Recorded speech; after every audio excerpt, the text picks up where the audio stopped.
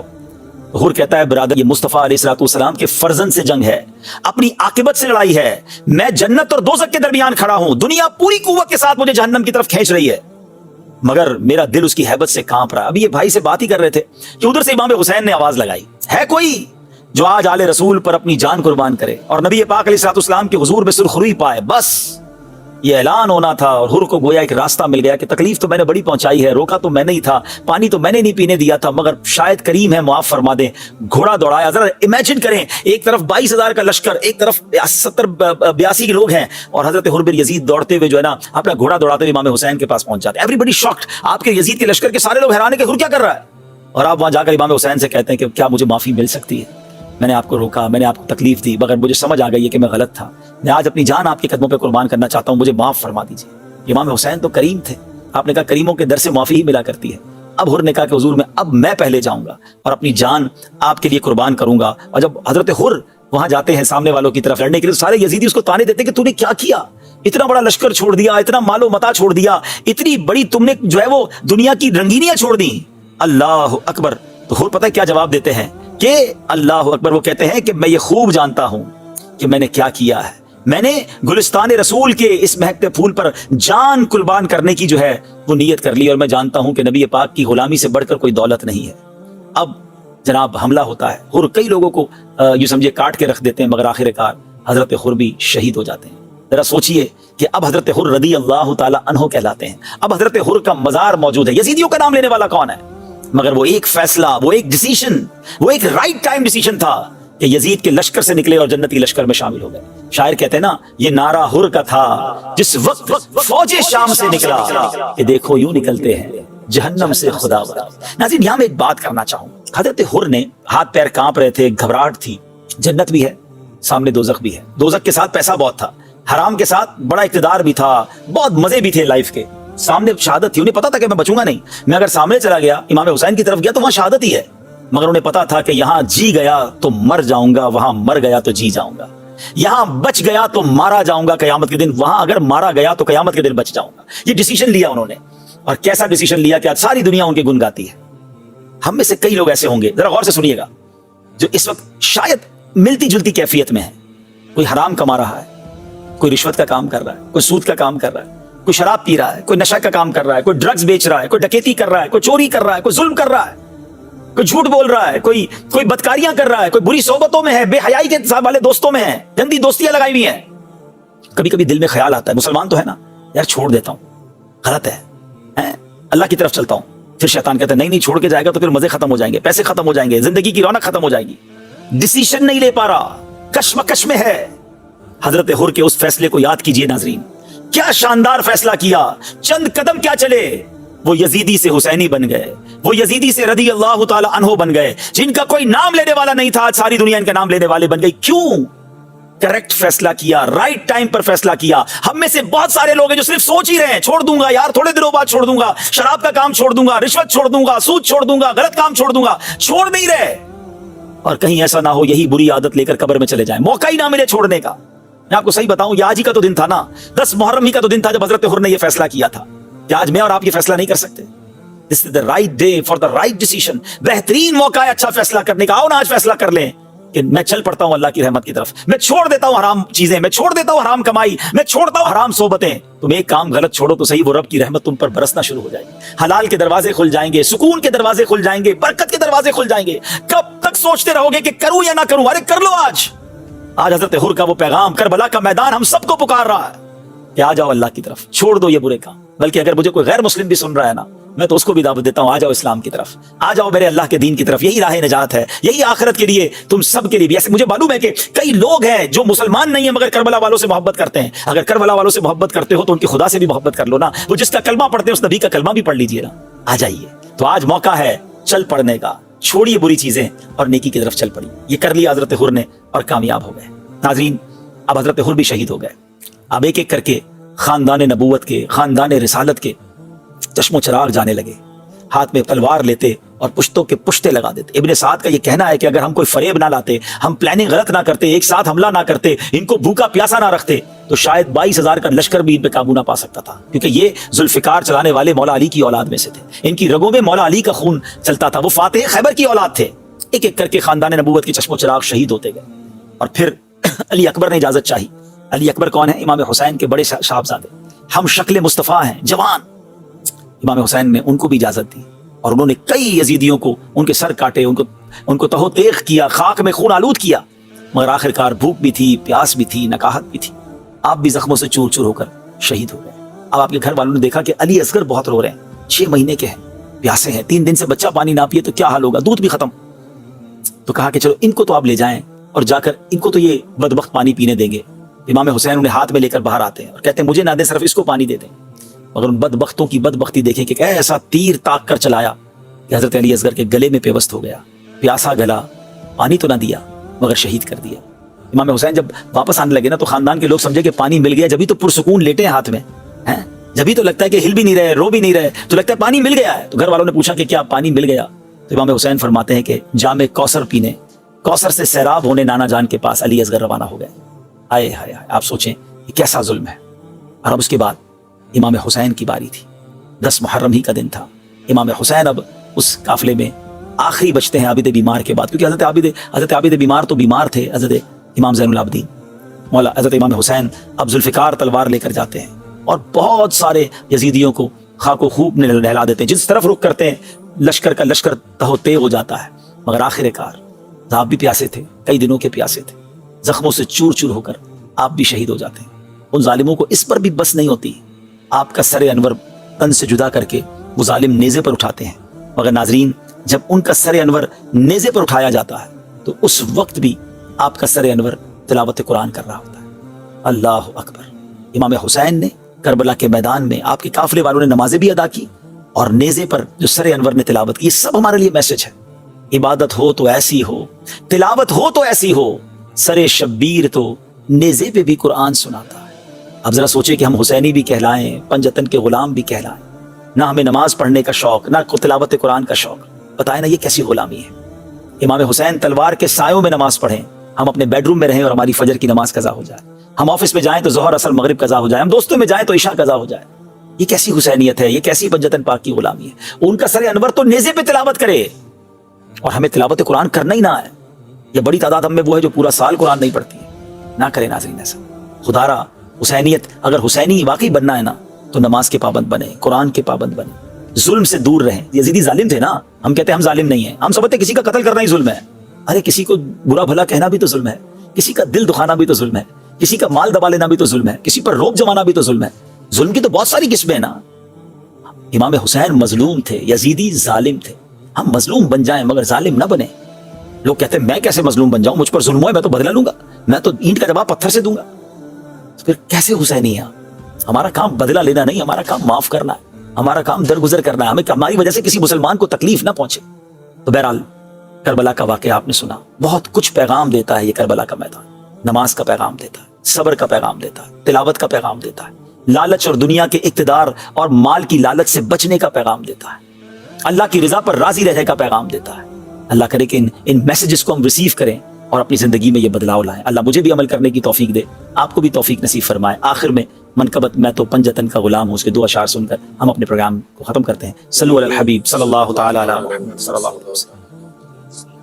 میں تو پنجتن کا غلام ہوں, میں تو پنجتن کا غلام ہوں, میں تو پنجتن کا غلام ہوں, میں غلام خیر انام ہوں میں تو پنجتن کا غلام ہوں میں تو پنجتن کا غلام ہوں میں تو پنجتن کا غلام ہوں